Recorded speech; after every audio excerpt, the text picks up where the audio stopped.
तू इतरांसाठी सारं काही करतोस, पण तरी तुला अपेक्षित वागणूक मिळत नाही.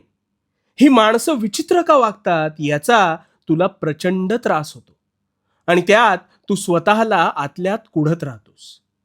चल तर, आज तुला तुझ्या या जवळच्या माणसांचं गुपित सांगतो. म्हणजे माणसं विचित्र का वागतात हा प्रश्नच तुला सतावणार नाही. मला सांग, तुझं डोकं दुखत असेल तर त्यावेळेस तू पोटदुखीची गोळी घेतोस का? नाही ना.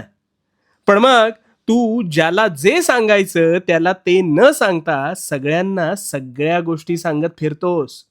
अशाने तू भावनेच्या भरात वाहून सारं काही सांगतोस. पण मला सांग, हाताची पाचही बोटं सारखी असतात का रे? नाही ना. अरे, जसं प्रत्येक बोट वेगळं आहे तसा प्रत्येक माणूस वेगळा आहे.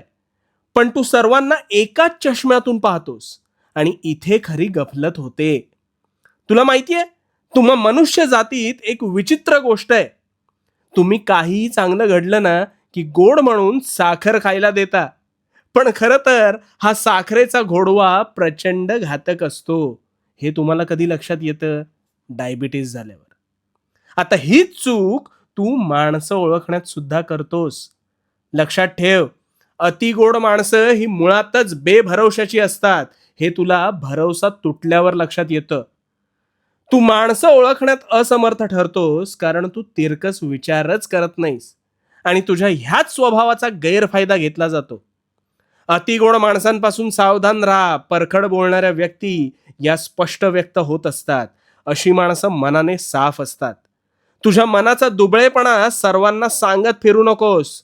नको असलेले विचार कायमचे तोडून टाक आणि पुढे जा. कारण माणसं विचित्र नाही, तुझ्या अपेक्षा चुकीच्या असतात हे ओळख. आणि भिवू नकोस. भिवू नकोस, मी तुझ्या पाठीशी आहे. भिवू नकोस, मी तुझ्या पाठीशी आहे.